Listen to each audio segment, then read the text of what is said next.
Bonjour aux consciences qui s'éveillent et merci de nous écouter sur la chaîne de podcast de l'éveil des consciences. Alors aujourd'hui, notre invité spécial est Luc Baudin. Bonjour Luc. Bonjour Evelyne, et merci de m'avoir invité. Et bonjour à tous ceux qui vont nous regarder, nous écouter. C'est un véritable bonheur de pouvoir partager mes convictions et tous mes centres d'intérêt. Alors merci infiniment d'avoir accepté notre invitation sur le podcast de l'éveil des consciences. C'est un véritable plaisir aussi de pouvoir discuter, d'échanger avec vous. Donc, pour faire une introduction, pour les personnes qui ne vous connaissent pas encore, hein, parce qu'il y en a certainement qui vous connaissent, Luc Baudin, vous êtes donc conférencier formateur, vous êtes un ancien médecin, vous proposez du contenu chaque semaine sur votre chaîne YouTube et aussi sur vos réseaux. Vous êtes auteur, donc vous parlez de soins énergétiques, vous parlez de méditation, vous proposez énormément de contenu très inspirant. Donc, merci pour ça, parce que je pense que vous aidez justement aux personnes à se sentir mieux et à trouver aussi leur place. Donc, nous avons vraiment œuvré ensemble pour trouver du contenu pour ce podcast, ou du moins pour trouver une trame. Alors, nous allons essayer de répondre à cette question principale qui est comment les soins énergétiques peuvent-ils nous aider à guérir de nos maux et des situations complexes auxquelles nous pouvons être confrontés dans nos vies. Donc, c'est une question qui va nous permettre de nous guider dans ce podcast. La première question que je voudrais vous poser, qu'est-ce qu'un soin énergétique? Pourriez-vous nous expliquer l'histoire relative à son apparition?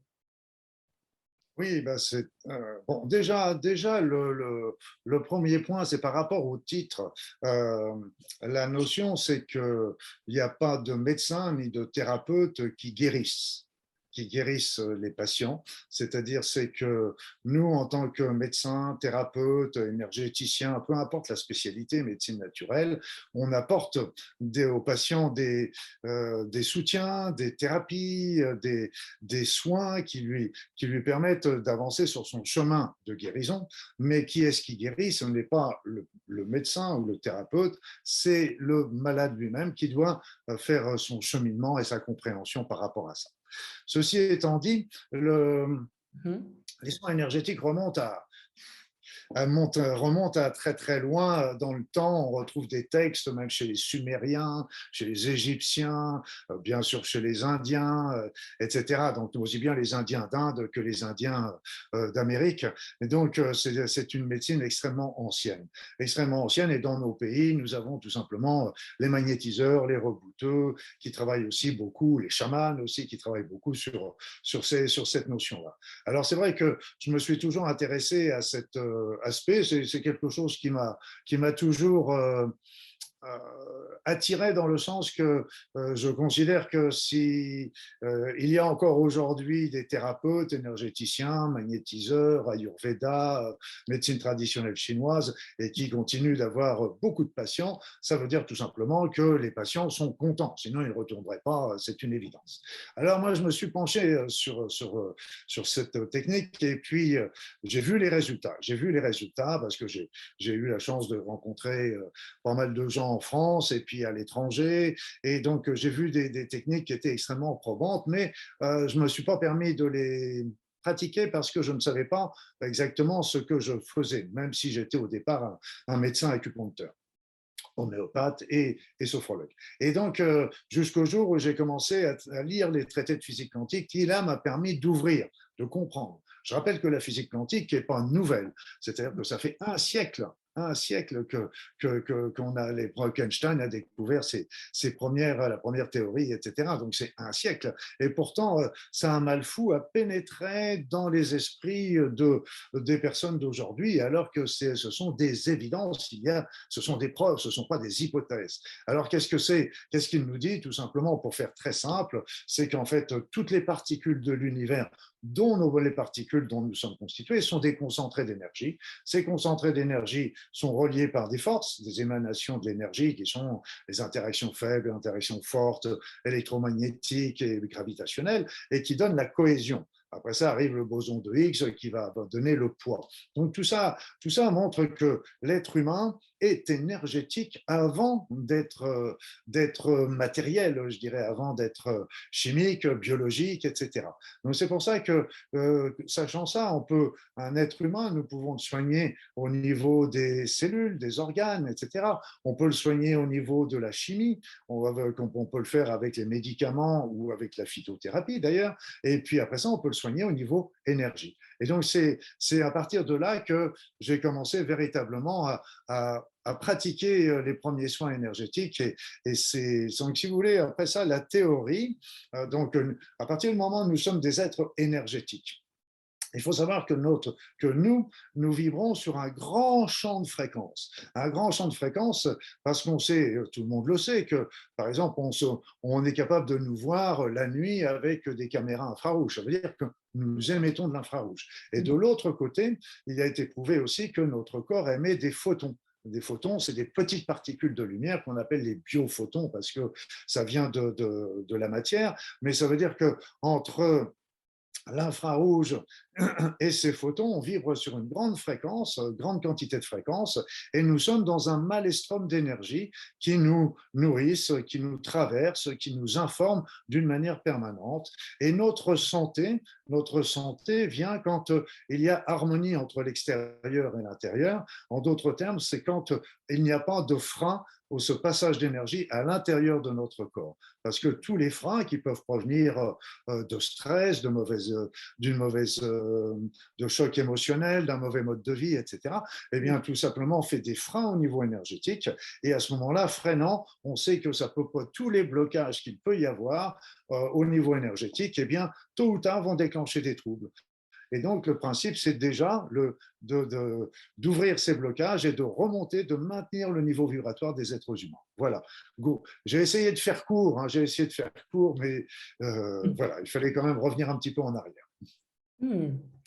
Alors ici, donc, vous expliquez aussi que ça agit en fait sur des problèmes. Donc, en fait, les traumas auraient un impact véritable sur le corps humain. Euh, sur quel genre de problème un soin énergétique agit sur quel genre de problème? Je dirais que les soins énergétiques agissent sur pratiquement tous les problèmes. Tous les problèmes.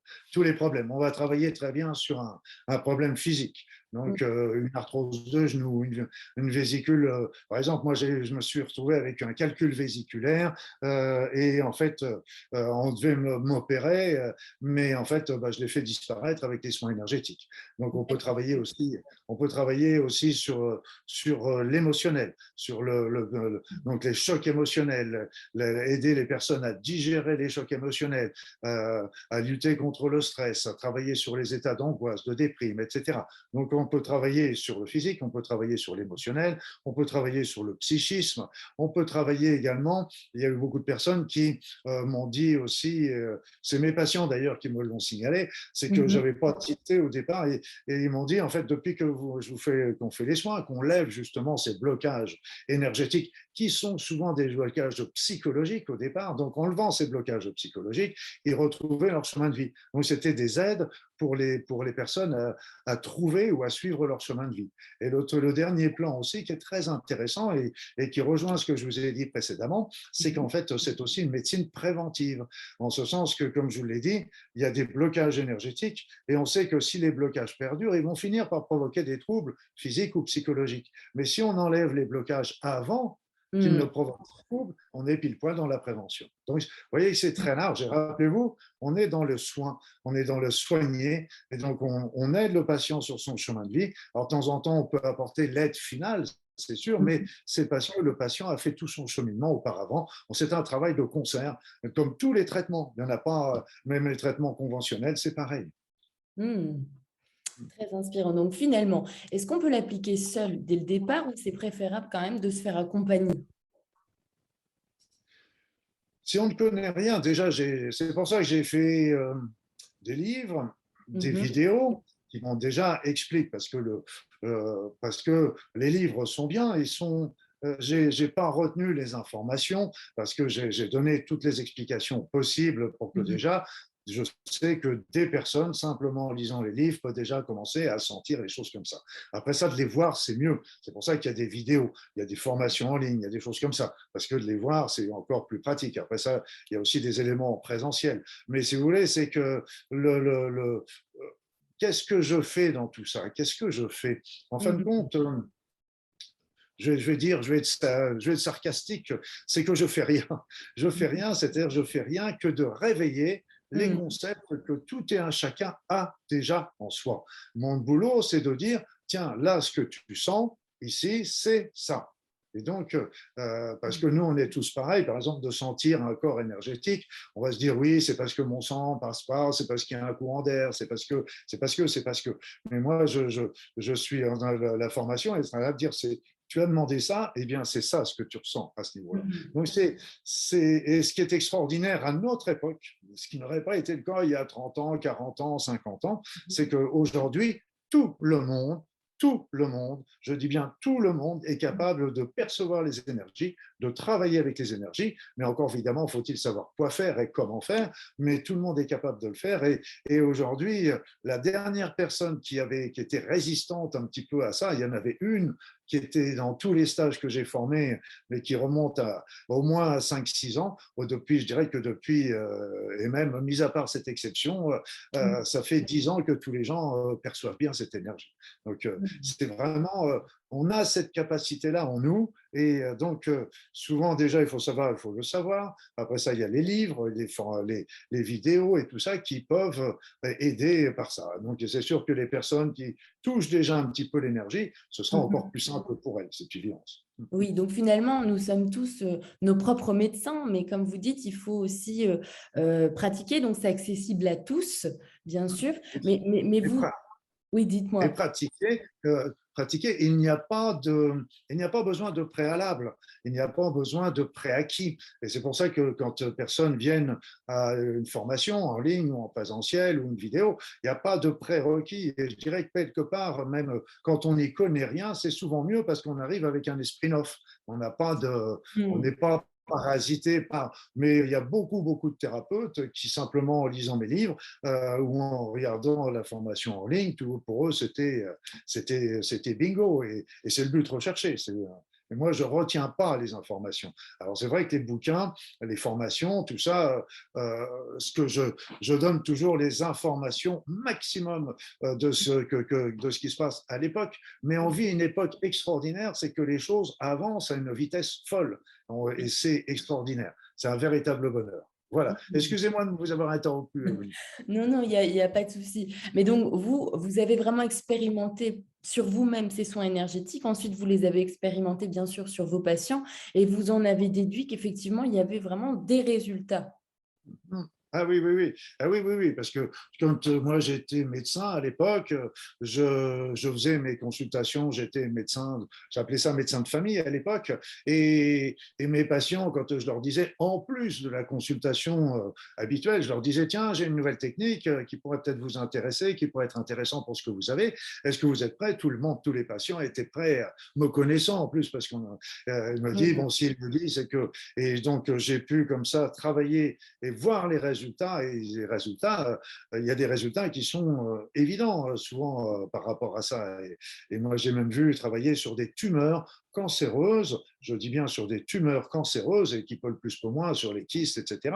Eh bien, au cours d'une séance, on la voyait, cette tumeur régresser. Alors, ce n'était pas une alternative au traitement conventionnel, parce que les personnes allaient se faire opérer, mais c'est une évidence que si la tumeur était plus petite, si elle était ronde, etc., c'était un geste qui devenait beaucoup plus simple au niveau de l'intervention chirurgicale qui avait lieu après. Donc, c'est pour ça que on travaille moi, je travaille toujours en complémentarité. Je ne fais pas de la médecine alternative. Et pour moi, on doit travailler sur tous les plans. Et justement, si on bénéficiait, vous savez, comme les barreurs de feu Mhm. qu'on envoie dans les hôpitaux et qui vont soulager les douleurs, etc. Ça montre la complémentarité qu'on peut avoir. Et quand on a une maladie grave, moi je dis toujours, comme un cancer, moi j'ai un diplôme en cancérologie clinique et donc je me suis beaucoup intéressé à cette maladie-là. Et donc on va traiter sur le plan physique avec les médecines conventionnelles et associé avec quelques médecines naturelles. On va travailler sur le plan émotionnel, sur le plan psychologique, sur le plan énergétique et sur le plan aussi, non, je ne dirais pas spiritualité, parce que c'est un mot un petit peu galvaudé, quoique, je dirais, la recherche du sens de la vie et de sa vie. Et tout ça, ça fait partie du traitement. Et ça fait partie du traitement. Donc, les soins énergétiques, eux, ils travaillent autant sur le physique que sur le psychologique, que sur l'émotionnel. Et ça ouvre, on ouvre le champ du spirituel, qui est un champ toujours personnel. On n'est pas là pour faire du prosélytisme, c'est chacun doit faire son vie, mais on ouvre la porte après ça au patient ou à la personne de faire son chemin. Très bien. Alors, merci pour ces informations. Les soins ont-ils plus d'impact en collectif? Oui, vous savez que je fais des soins. Alors, il y a deux en collectif. On peut présenter ça de deux manières. On peut présenter ça, ça peut être un patient soigné par plusieurs thérapeutes à la fois. Donc là aussi, c'est très intéressant. Moi, j'ai eu l'occasion de faire ça avec des thérapeutes qui avaient d'autres techniques que la mienne et quelque part, on est complémentaires. C'est pour ça qu'il n'y a pas de mauvaise technique, il n'y a que des techniques différentes et qui vont travailler sur des niveaux différents. Et donc, ça, c'est déjà un point qui est très intéressant parce que pour le patient, voilà, tout en sachant qu'il faut savoir aussi ne pas vouloir trop en faire à la fois. Parce que trop d'informations tue l'information. Donc, il faut être aussi vigilant là-dessus. Il faut savoir, moi, c'est pour ça que quand je fais des soins individuels ou collectifs, enfin, je n'exerce plus maintenant, mais quand j'en faisais, je disais toujours, on va attendre déjà qu'on digère la première séance avant de faire une deuxième. Sauf s'il y avait des cas aigus, etc. On était amené peut-être de faire un soin tous les jours, pendant 2-3 jours, mais autrement, on espacait pour. Donc, c'est pareil, il ne faut pas donner trop d'informations. Si plusieurs thérapeutes sont là, il faut faire attention de ne pas surcharger aussi ces changements qu'on pourrait. Il faut laisser le temps à l'organe et à l'être de s'adapter. Alors, l'inverse, c'est un thérapeute avec un grand nombre de patients, si je peux dire. C'est un petit peu ce que je fais avec les soins énergétiques collectifs et qui deviennent aussi intemporels. Parce que ces soins, on peut les refaire, ils sont en vidéo et les gens peuvent les refaire à loisir quand ils veulent dans le futur et ils ont toujours le même impact. Alors, ce qu'il faut savoir, c'est que quand je fais des soins, je ne suis jamais seul. Je suis jamais seul. En ce sens que je suis toujours, pour moi, je travaille pas seul. Je travaille toujours avec la lumière, avec le divin, avec les êtres de lumière, etc. Quelque part, si je travaillais seul, j'aurais pas grand résultat. Je suis qu'un humain comme vous, comme moi, comme toutes les personnes qui m'écoutent. Donc, je n'aurais qu'un effet limité. Mais par contre, avec tous ces êtres, et quand on est en groupe, le nombre d'êtres de lumière, il est multiplié par le nombre de personnes qui y assistent. Et inversement, tous ces êtres, parce qu'on a tous des guides, des accompagnants, donc ils vont participer aussi aux soins. Donc tout ça, ça va multiplier, je dirais, tous ces guides, etc., qui sont là. Et puis en plus, sur un autre plan, c'est que tout le monde est à l'unisson à ce moment-là, tout en sachant que je fais toujours attention de protéger chaque être individuellement pour qu'il ne soit pas perturbé par les présences des autres, ou le groupe également, je fais toujours très attention à ça, mais d'un autre côté, on est animé par une pensée commune, donc ça vraiment, ça fait vibrer une énergie qui renforce encore la mienne et toutes les énergies, donc on est parti, on est vraiment sur un... Et c'est pour ça que les personnes qui vont assister à la vidéo ultérieurement, quelque part, elles se rebranchent sur ce groupe et ils vont bénéficier aussi de cet effet groupe. Donc, c'est à la fois ces êtres qui sont encore plus nombreux à ce moment-là, et en plus, tout le monde est animé par une même pensée, le soin, un soin individuel, parce que c'est sur chaque individu qu'on travaille. Donc, c'est pour chacun, je travaille pour soi, mais on est dans une pensée collective. Je ne parle pas d'un égrégore, parce que l'égrégore est toujours mal compris, parce qu'on pense tout de suite égrégore négatif. Et donc, il faut bien savoir qu'il y a des égrégores très, très positifs. Par exemple, dans les groupes de prière, sont des égrégores positifs. Mais je fais toujours attention que les personnes soient bien protégées individuellement quand je fais un soin pour qu'ils reçoivent le soin sans être interférés par des éléments négatifs qui pourraient être enlevés sur d'autres. D'accord. Alors, il y a quelque chose qui m'a interpellée. Effectivement, vous parlez de laisser un temps entre les différents soins pour ne pas donner trop d'informations. Donc la question, c'est vraiment de savoir, combien de temps justement faut-il à un organe pour, se régénérer ou alors, accueillir justement le soin que vous venez de lui Vous attribuer? savez, il y a, il y a- il y a pas de réponse standard. Il n'y a pas de réponse standard. Mmh. Je dirais que pour une personne qui vient pour un gros état de stress, une grosse angoisse, une grosse inflammation, une grosse douleur sciatique, etc., on peut être amené. Mais moi, je laissais toujours mon patient décider dans le sens que je n'allais pas lui dire revenez demain. Parce que le soin, un soin peut suffire. J'en sais rien. C'est lui, c'est le patient. Chaque patient est différent. Par contre, c'est évident que s'il y a encore des problèmes, je peux être amené dans les cas aigus, psychologiques ou physiques, à refaire un soin tous les jours. Mais c'est un soin qu'on va faire sur 3, 4 jours maximum.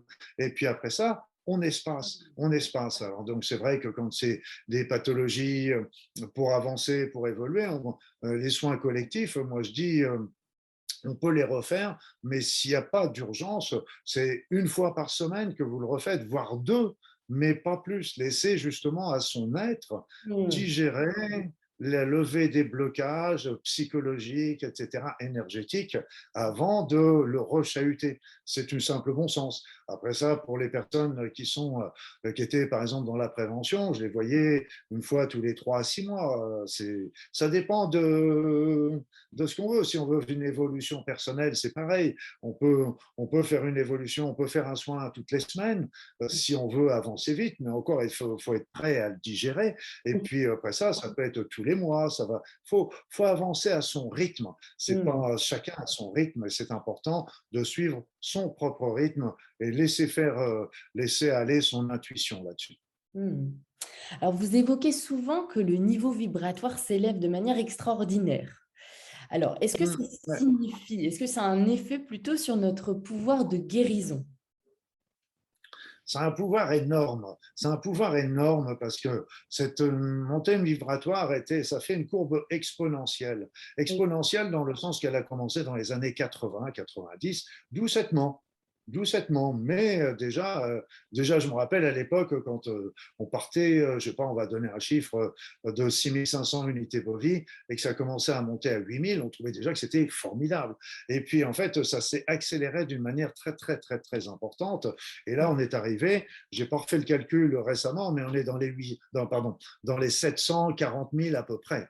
Donc, vous voyez, on est passé de 6500 à 740 000, c'est absolument phénoménal. C'est énorme. Phénoménal. Et donc, Mmh. ça a un impact important sur nous, parce que, comme je vous le disais tout à l'heure, par exemple, tout le monde est capable de ressentir les énergies. Mais pourquoi?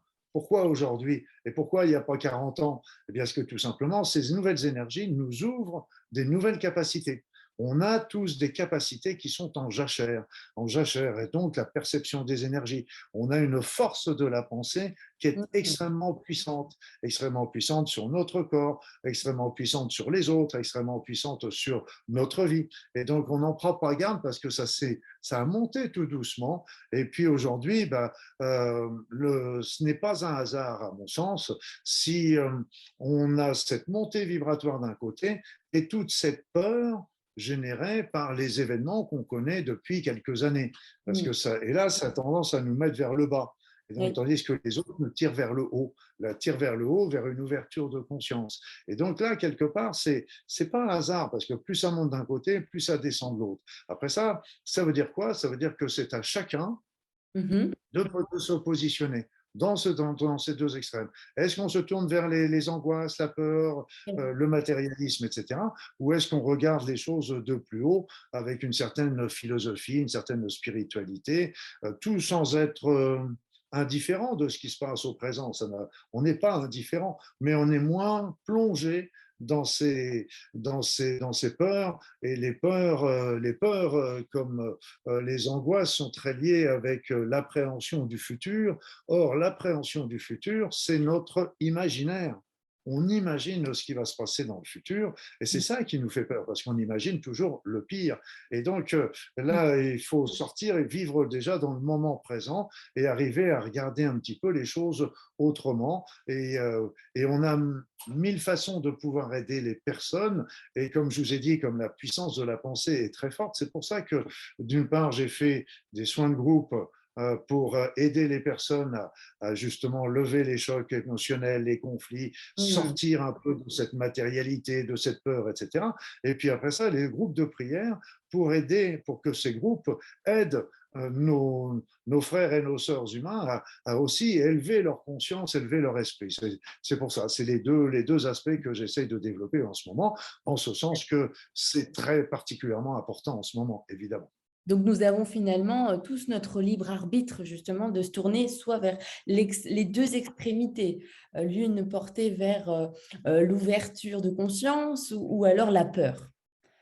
Oui, je vais vous dire, oui, oui. En théorie, nous avons tous la main, on a tous cette liberté. En Mhm. théorie, nous avons tous cette liberté. Je parle d'aujourd'hui. Hein. Je parle d'aujourd'hui. En théorie, on l'a toujours. Sauf que beaucoup l'ont perdu parce qu'ils ont remis leur pouvoir décisionnel aux autorités, etc. Donc, eux, ils suivent le mouvement sans forcément intervenir. Alors c'est pour ça aussi que les événements sont souvent de plus en plus importants parce Mhm. que c'est là pour nous réveiller notre conscience. Et donc c'est très donc ça c'est après ça il y a tout ce qui est je dirais informations médiatiques qui sont plus ou moins justes, plus ou moins tronquées, plus ou moins déformées et qui déforment aussi notre vision des choses. Donc ça déforme aussi notre libre arbitre en ce sens qu'on ne voit plus les situations d'une manière objective.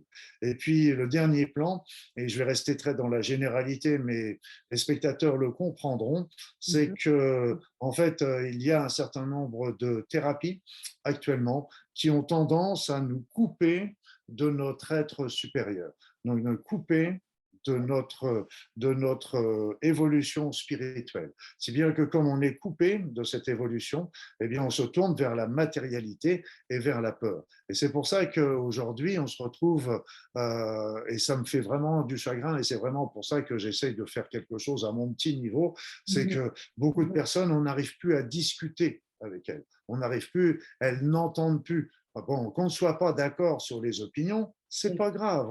On est là pour discuter, et c'est bien parce que ça permet d'ouvrir le débat, etc. Mais aujourd'hui, il n'y a plus de débat. Il n'y a plus de débat, il n'y a plus de discussion. Et ça, c'est parce que justement, il y a eu des choses qui bloquent psychologiquement, avec ce que je vous ai dit, et les informations, etc., et qui bloquent aussi énergétiquement au niveau, et c'est pour ça que aussi j'ai fait certains soins qui sont prévus pour aider les personnes à se reconnecter avec leur être profond.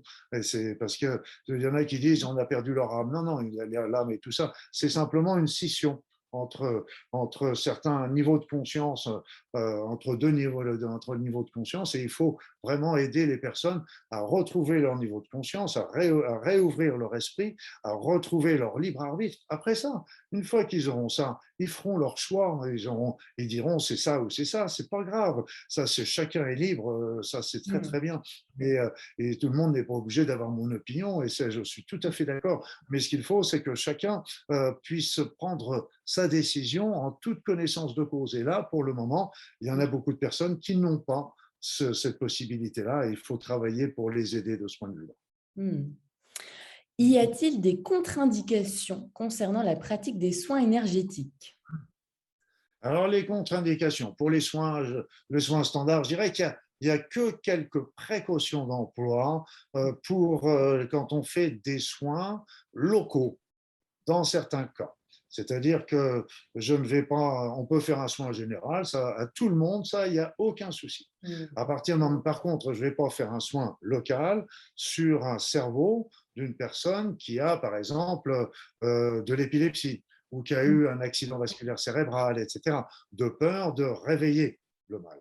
Je suis sûr qu'on arriverait à faire quelque chose de bien au final, mais en attendant, on peut arriver à faire quelque chose. Donc, je n'irai pas travailler non plus sur une flébite, de peur de faire qu'au cours de mon soin, le caillot se décroche et parte provoquer une embolie. Donc, il y a il n'y en a pas beaucoup, il y a 4-5 précautions d'emploi, mais c'est des précautions qui sont du simple bon sens. Il y en a très, très peu. Mais il faut bien savoir que il y a des limites, mais c'est pour vraiment des soins locaux et non pas sur des soins généraux.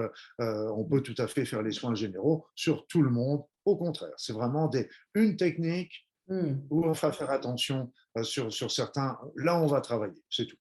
Très bien, merci. Alors, Luc, pourriez-vous nous expliquer ce qui vous a amené à pratiquer vous-même ces soins? La curiosité, je vous l'ai dit un petit peu au départ, C'est vrai.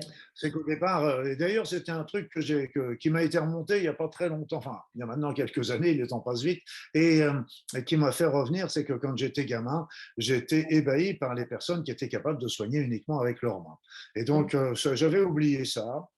Mm. J'ai fait mes études de médecine et puis après ça, ben, allez, on va dire les coïncidences, moi je parle Mm. plutôt de synchronicité, ont fait que j'ai eu beaucoup de guérisseurs, de rebouteux, de magnétiseurs qui sont venus dans mon cabinet pour que D'accord. moi je leur fasse des soins, enfin pour moi je les soigne en tant que médecin à l'époque.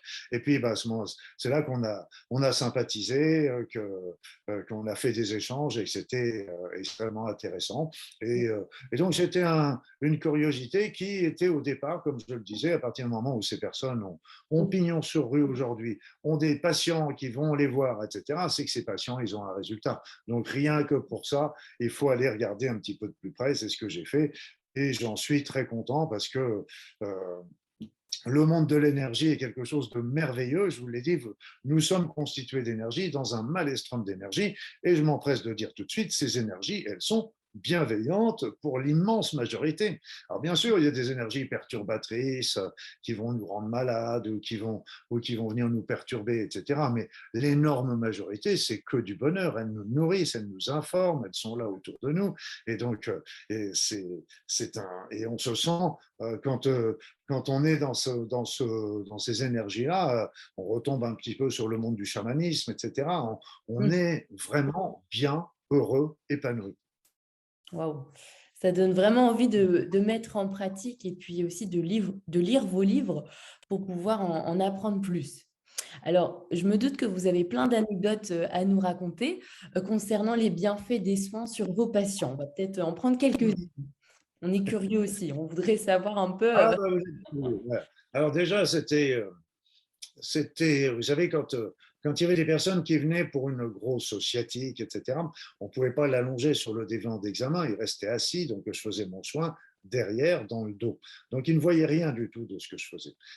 Et après, une fois que j'avais fini mon soin, je leur demandais de se lever et puis de bouger un petit peu. Et c'est là qu'ils étaient assez ébahis de sentir la différence. Parce qu'en fait, la différence, ils ne m'avaient pas vu, je ne les avais pas touchés, ils n'avaient pas vu ce que je faisais. Et ils sentaient, il y en avait beaucoup qui disaient que c'était magique. C'était magique. Ah, donc, c'est pour ça, il y a beaucoup de personnes, on a des résultats qui sont, comme je vous disais, sur les tumeurs cancéreuses. J'ose dire que quand ces patients étaient là, je Ouais. mouillais ma chemise pour donner mon maximum pour obtenir un résultat. Après ça, il y avait aussi, quand il y avait une personne qui arrivait avec un gros choc émotionnel et Mm. qu'elle repart avec le sourire, c'est quelque chose de merveilleux. Après ça, il y a les personnes qui vont venir aussi avec des maladies qui sont compliquées, comme les maladies auto-immunes, etc.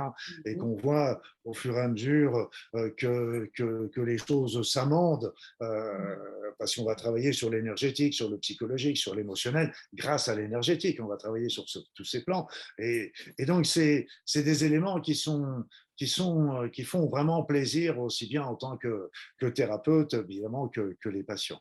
Et, c'est vrai que personnellement, euh,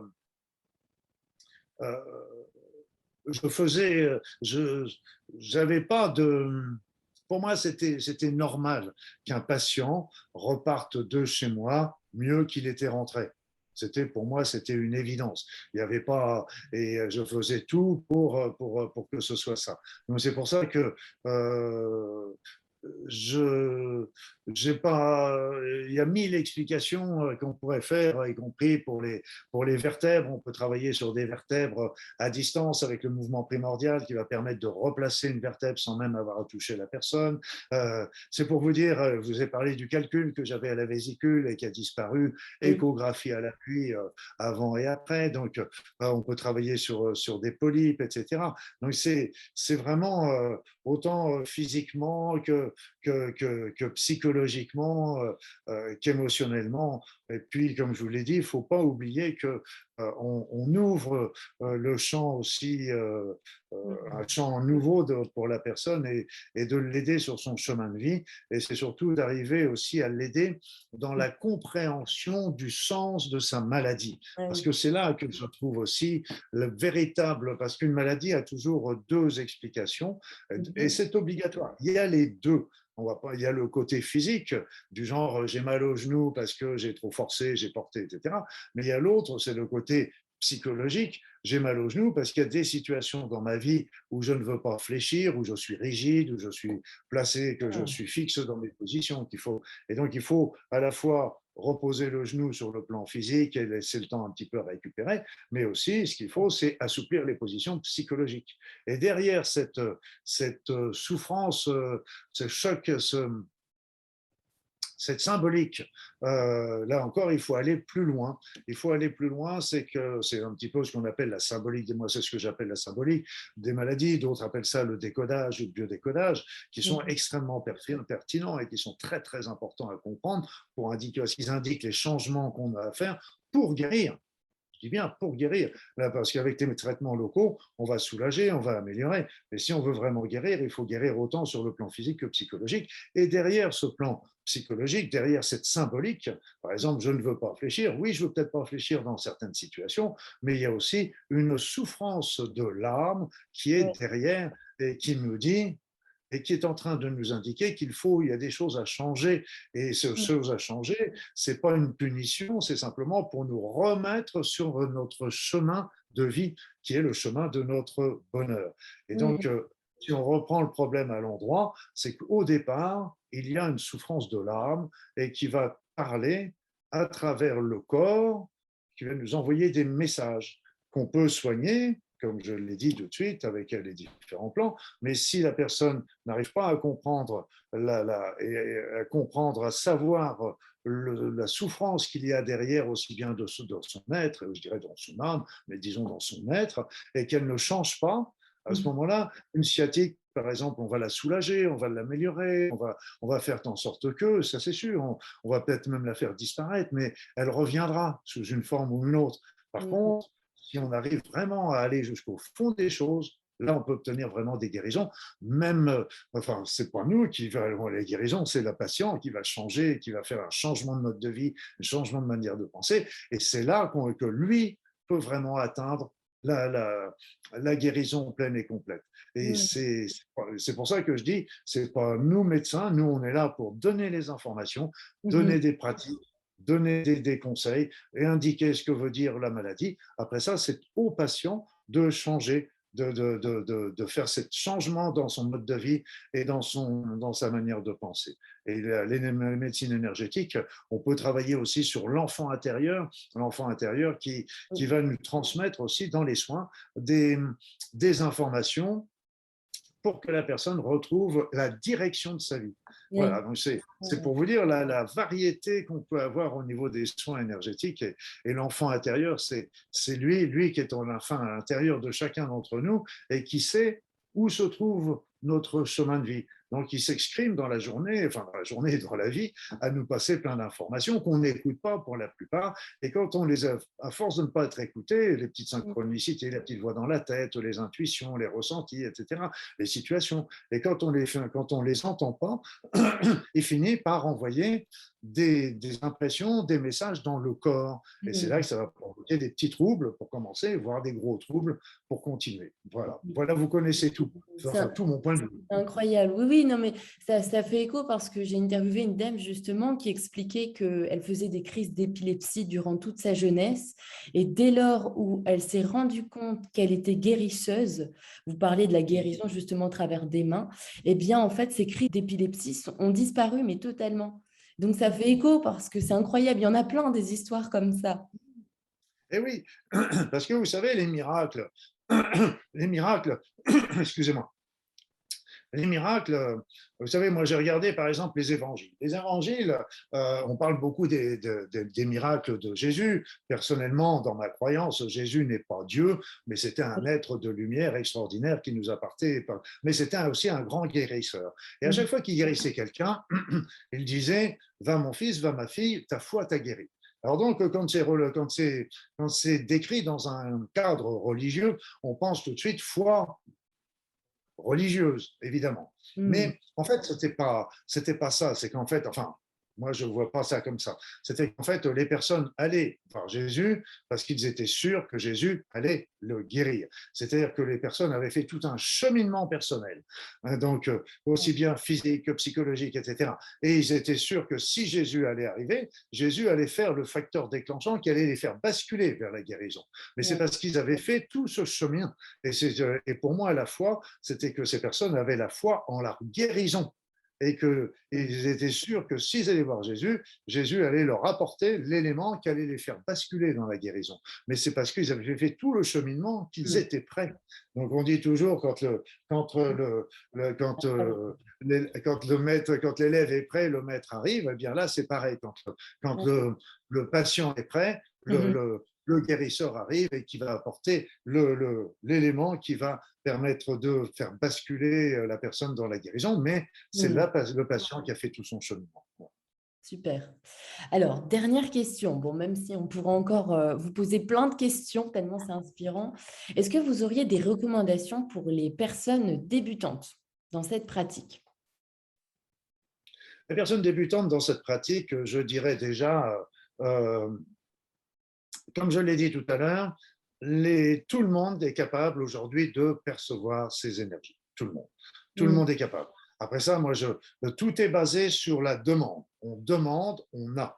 Et quand c'est vrai dans la vie matérielle aussi, à partir du moment où la demande est sincèrement est vraiment forte, puissante, répond à notre être, on va avoir aussi si on la maintient. Mais dans l'énergie, c'est beaucoup plus rapide, en ce sens que dans le monde de l'énergie, on demande, on a. Et donc, quand ça doit se matérialiser, ça prend plus de temps à cause de cette Mm. matérialisation.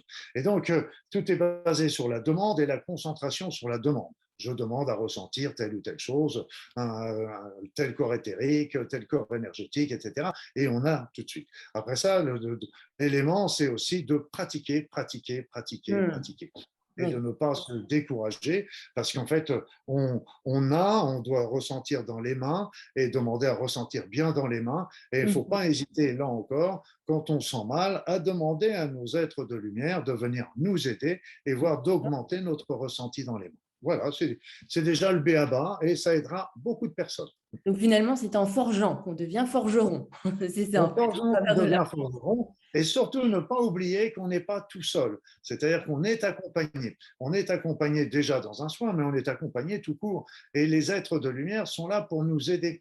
Et donc, il ne faut pas hésiter à leur demander et à leur redemander, à leur redemander si on a du mal à avoir des perceptions. Ils vont nous aider. Et une fois que c'est bien étalonné, c'est bon, c'est fait définitivement. Mais c'est vrai qu'il ne faut pas oublier qu'on n'est pas tout seul, on est toujours accompagné. Et après ça, c'est à pratiquer, pratiquer. Et pratiquer aussi dans le sens, on parle des énergies, là, mais c'est pour ça aussi que j'ai écrit un bouquin sur développer vos talents subtils. C'est qu'avec ce montée d'énergie, il y a beaucoup de talents subtils qui sont là en nous et qui sont prêts en jachère et qui ne demandent aussi qu'à se développer.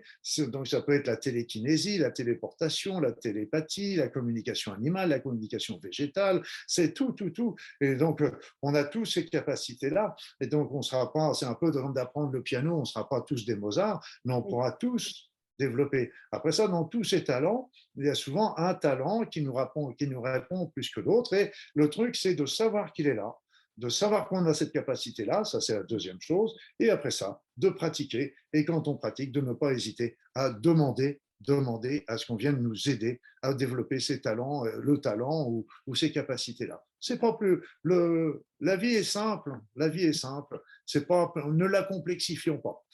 Exactement. Bah, merci vraiment pour ces mots. Finalement, ça m'évoque quand même garder la foi aussi et puis demander avec une intention sincère. Exactement.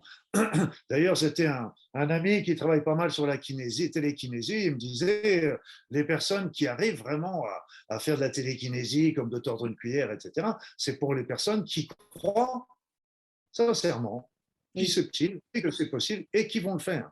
Parce que dès qu'il y a des doutes, c'est normal d'avoir des doutes. Au départ, c'est normal parce que le cerveau gauche, il va dire, mon Dieu, qu'est-ce que tu fais, machin, ça va pas la tête, etc.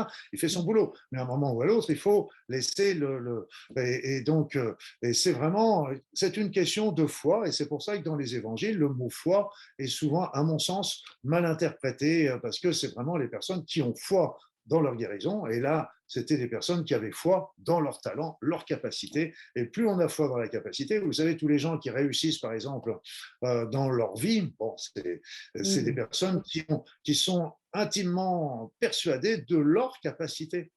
Et c'est tout. Et donc, pour eux, c'est une évidence. Alors que pour la majorité qui se pose des questions, pour eux, c'est une évidence. Il y en avait une, j'avais lu, elle avait gagné 2 fois au loto. Elle avait joué 2 fois au loto, elle avait gagné 2 fois. Oh, Mais à chaque fois, et donc ils avaient été l'interroger. c'est Et incroyable. puis, ils ont dit, bah oui, incroyable.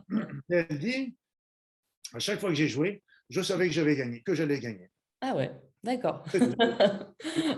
Bon, ok. Et oui, c'est toute une question de foi. Et n'oubliez Ouais. pas que cette foi, ça va nous donner notre pensée, notre intention et notre force. Et c'est une action énorme sur tout ce qui nous entoure. Ok, bon, bah, il n'y a plus qu'à essayer. En tout cas, merci infiniment. Non, non, Dites-moi. Evelyne, c'est pas, il n'y a plus qu'à essayer, il n'y a plus qu'à le faire. Ah, c'est mieux quand même. Oui, je suis Oui, oui, d'accord. oui.